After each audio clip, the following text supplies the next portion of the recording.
Fala investidora, eu sou o Derek, esse é o canal Pingado na Bolsa, aqui a gente fala sobre fundos imobiliários e ações. Se você gosta desse tipo de informação, assina o canal aqui para não perder os próximos vídeos e hoje a gente vai falar sobre um fundo que tem caído bastante aí nos últimos tempos, a sua cotação, tá? Que é o RBRP, que é o fundo de lajes corporativas da RBR. Então fica ligado até o final do vídeo para saber tudo sobre esse fundo aqui. E bom, aqui a gente tem algumas informações sobre o fundo. A data de início dele foi em março de 2015. São aí 12 milhões de cotas emitidas. O fundo, inclusive, fez uma emissão recente agora, tá? Para conseguir pagar uma aquisição que eles fizeram. A gente já vai ver qual que foi esse prédio que o fundo comprou. Tem como administrador a BRL Trust e a gestora é a RBR Asset Management, tá? O patrimônio do fundo está na casa de R$ 1 bilhão e o patrimônio por cota está em torno de R$ 86,63, tá? Aqui algumas informações sobre o fundo: 43 centavos por cota foi o dividendo médio aí nos últimos meses, né? Agora em 2021. São 88.346 cotistas. A área bruta alocável do fundo é de 52 mil metros quadrados, são 11 ativos diferentes. O fundo tem uma liquidez média diária aí nos últimos 30 dias de 3,5 milhões mais ou menos por dia, tá? E o fundo contém dentro dele uma participação aí de 29% do RBRL. Como a gente pode ver aqui, a RBR, que é essa gestora, tem alguns outros fundos. Aqui o fundo RBRR11, que é um fundo de rendimentos high grade, o RBRY, que é o fundo de crédito imobiliário estruturado, o RBRL, que é o fundo logístico deles, e o RBRF, que é o fundo de fundos deles, tá? O RBRE e o RBRY são fundos de papel, além desse fundo de fundos que também é um fundo que não tem imóveis diretamente, tá? O outro fundo que tem imóveis é esse RBRL e o RBRP que a gente está vendo nesse vídeo de hoje tem aí 29% de participação no RBRL. Pode ser considerado fundo híbrido aí o RBRP que a gente está vendo hoje, que é o Properties, tá? Por quê? Porque ele tem essa participação em logística, além dos prédios diretamente que ele investe. Então, a gente vê aqui que o fundo tem uma vacância financeira de 7% e uma vacância física de 10%. Vamos dar uma olhada nos números aqui do fundo. Vamos focar no mês de maio de 2021, que é o mês que o fundo liberou esse relatório gerencial aqui, tá? Como eu falei, 12 milhões de cotas emitidas. O valor da cota aí no começo do período, né, de maio, estava em R$ 88, finalizou em R$ 87. Vamos dar uma olhada aqui no rendimento. Você vê que foi um rendimento um pouco abaixo aí do normal, né? Da média de 2021, foi de 32 centavos, o que considera aí um dividend yield de 4,49%, relativamente abaixo do que o fundo tem pago aqui. Ó. A gente viu acumulado nos últimos 6 meses foi de 6,31% e 6,87% nos últimos 12 meses.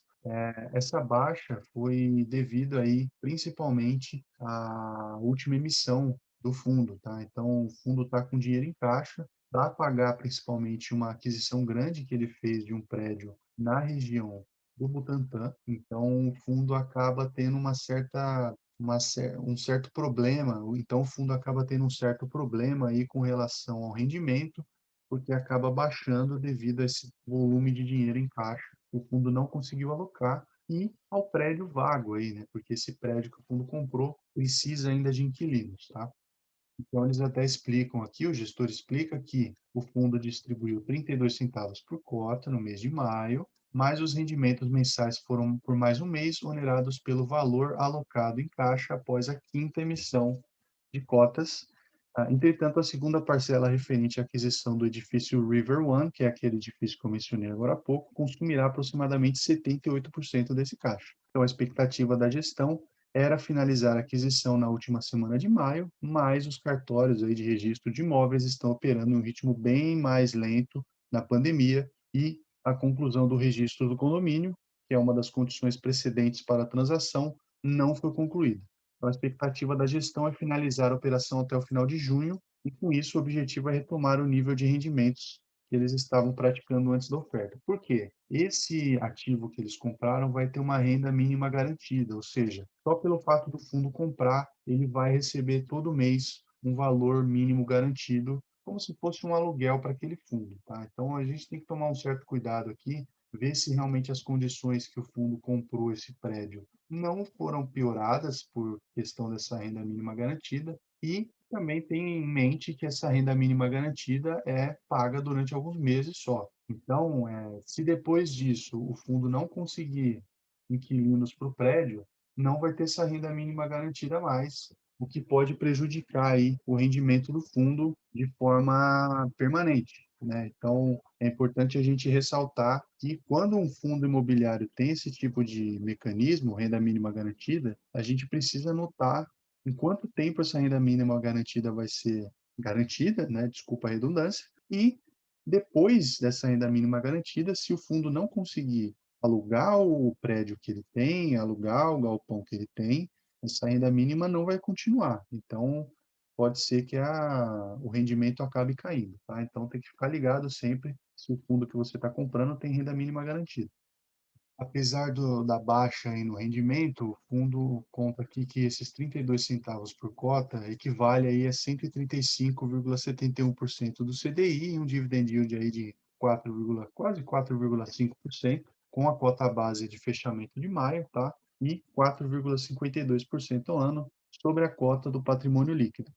É interessante a gente ver aqui no relatório desse fundo que ele tem diferentes estratégias, tá? Então, como eles comentam aqui, em linha com as estratégias de investimento, conforme explicado no último relatório, eles estão avançando em todas as frentes. Então, eles têm a estratégia Core, que é o investimento em tijolo, entre aspas, diretamente ou via outros fundos imobiliários. Então, o portfólio fechou o mês de setembro com 11 ativos imobiliários dentro da estratégia Core, com vacância de 10%, localizada em ativos pontuais. E aqui eles comentam um pouco sobre o River One, em que as obras passaram de 98% de evolução e o habite já foi emitido.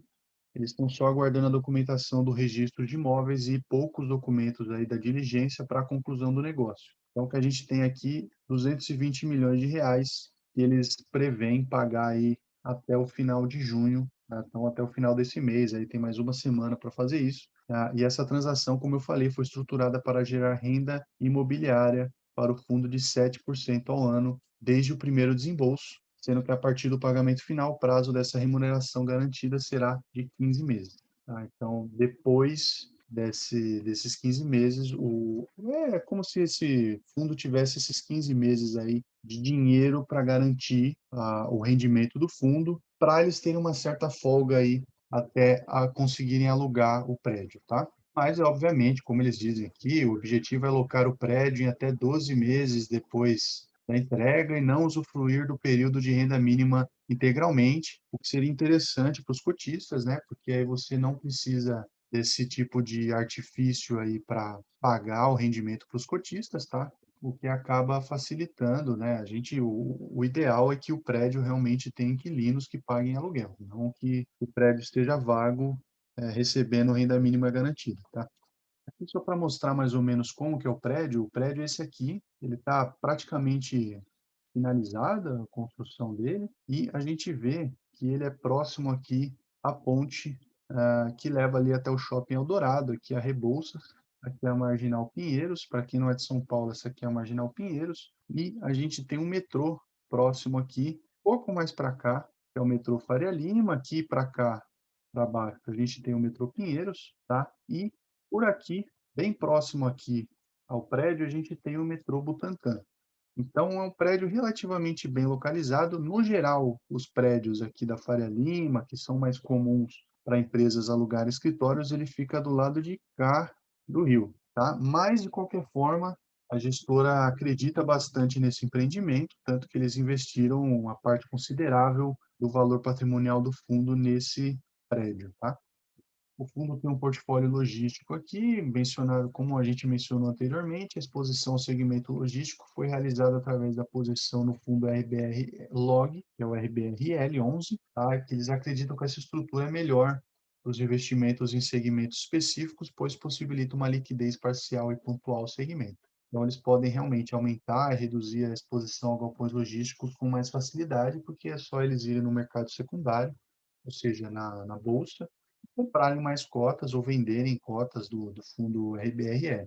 É mais fácil do que eles terem um investimento direto em galpões logísticos, por exemplo. Aí o fundo RBRL distribuiu 70 centavos por cota, que é um dividend yield aí mais ou menos de 8,21% ao ano.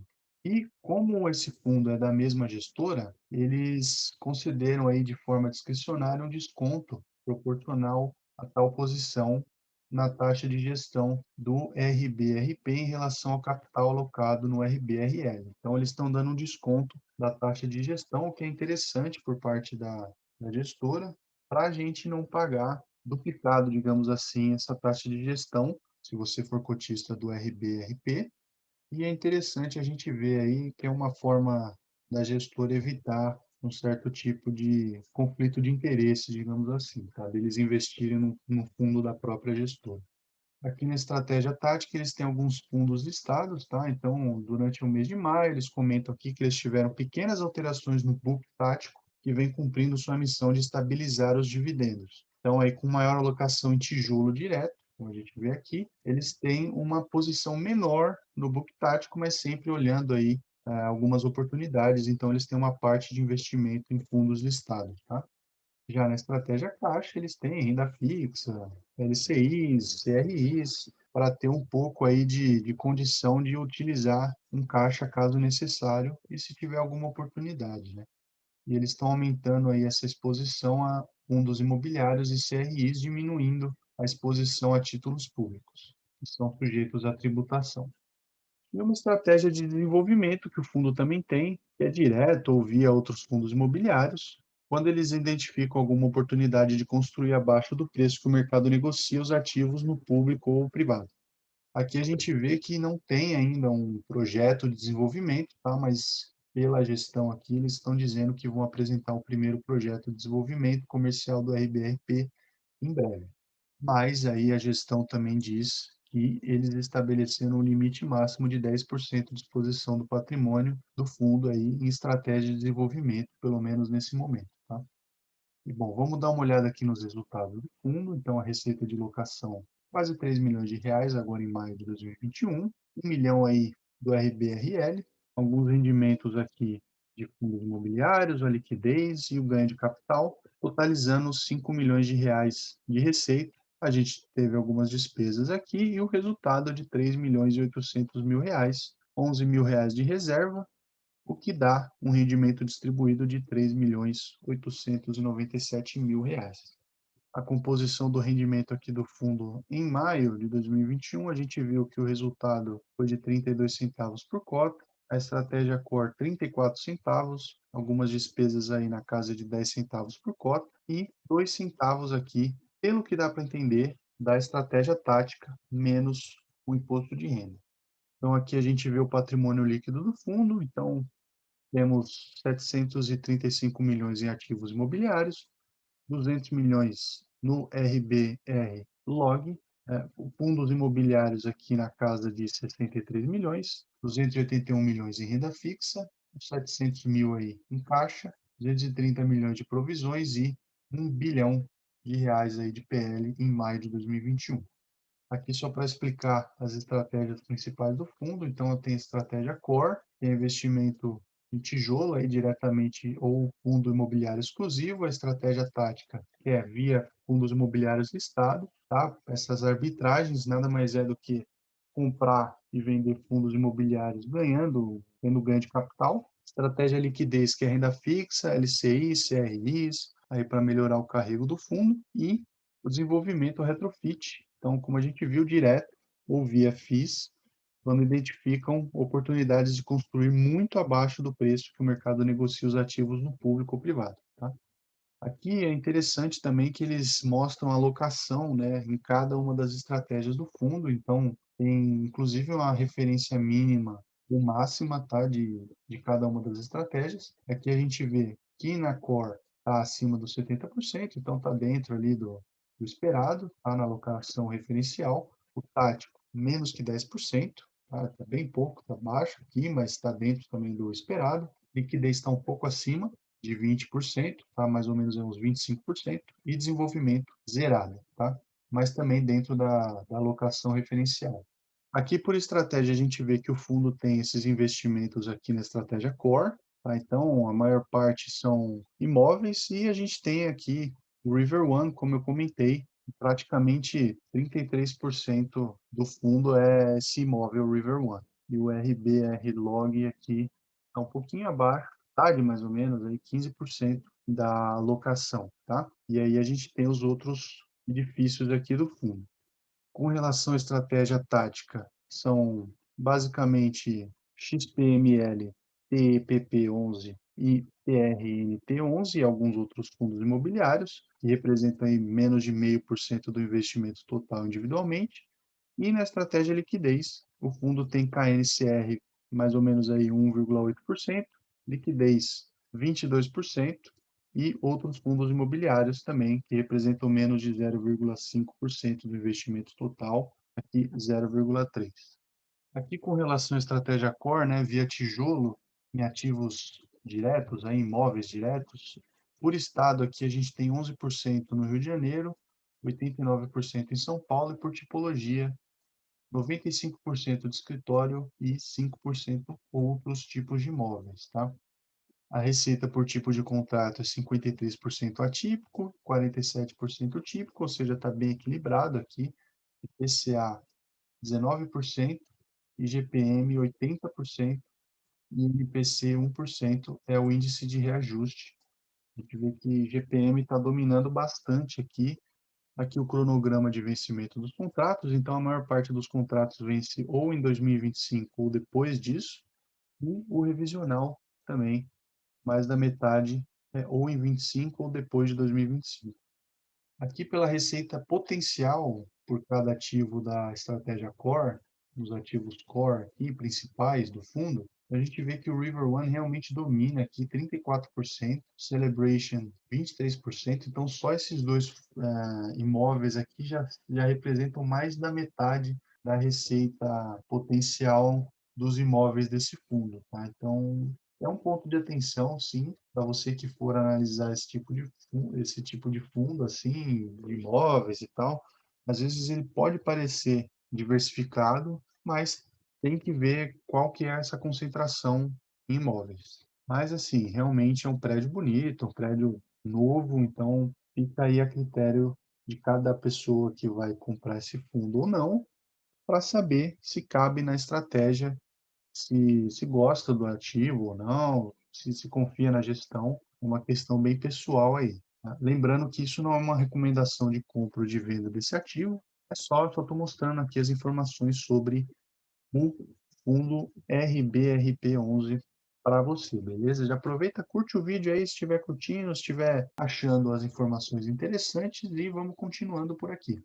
Para finalizar, vamos dar uma olhada aqui no número de cotistas, 88 mil cotistas em maio, teve um aumento aí de abril e março, tá? Então, o fundo tem aumentado sua base de cotistas. As cotas negociadas também têm aumentado aqui com relação a abril e março. O único problema aqui é a cotação de fechamento, que realmente vem diminuindo, tá? Fechou em R$ 87,00, volume total 74 milhões em maio, o volume diário médio 3 milhões de reais.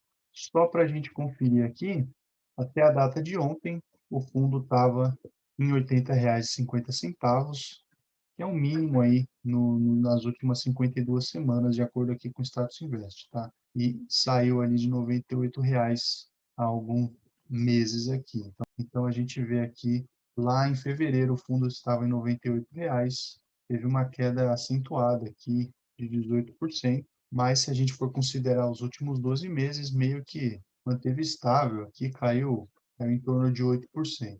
E se a gente for considerar o preço sobre esse valor patrimonial, a gente tem uma relação menor aí. Então, o preço está menor do que o valor patrimonial por cota. E como a gente viu também, o fundo tem um valor em caixa grande para terminar de pagar o prédio River One. E aqui, para finalizar o vídeo, eu vou mostrar aqui o meu preço teto para esse fundo, tá? É um cálculo que eu faço aqui com uma fórmula baseada nos juros pagos aí em um título de longo prazo do governo, tá? Que é um ativo um pouco menos arriscado aí do que fundos imobiliários, né? E eu faço um cálculo aí também, para mim, claro, sobre o risco que esse fundo teria para mim, tá? O prêmio que eu gostaria de receber com base no risco que esse fundo representa. Mas só lembrando que não é uma recomendação de compra ou de venda desse fundo, tá? Então, o código do fundo é RBRP11. Os proventos aí eu fiz uma média de mais ou menos uns 50 centavos por mês. O risco, 2,5% para mim, tá? Preço sobre o valor patrimonial 0,93. Preço teto para mim, então, R$ 86,96, que está próximo ali do valor patrimonial do fundo. Preço atual R$ 80,49, o que daria um upside de mais ou menos 8% para esse fundo. Lembrando, tá? De novo eu falo, isso aí você tem que ver na sua carteira, se cabe na sua carteira, se é uma posição confortável para você ou não. Mas conta aí nos comentários se você tem um preço teto para esse fundo, se você tem esse fundo na sua carteira ou não, e se você acredita no futuro aí das lajes corporativas ou não, se você acha que o home office vai dominar realmente o mundo corporativo nos próximos anos, tá? Eu vou deixar aqui uma playlist com os vídeos que a gente já fez aqui no canal sobre fundos imobiliários, também um botão para você assinar o canal, caso não tenha assinado ainda. Aproveita, curte o vídeo aí para o YouTube entender que esse conteúdo é relevante. A gente se vê no próximo vídeo. Tchau.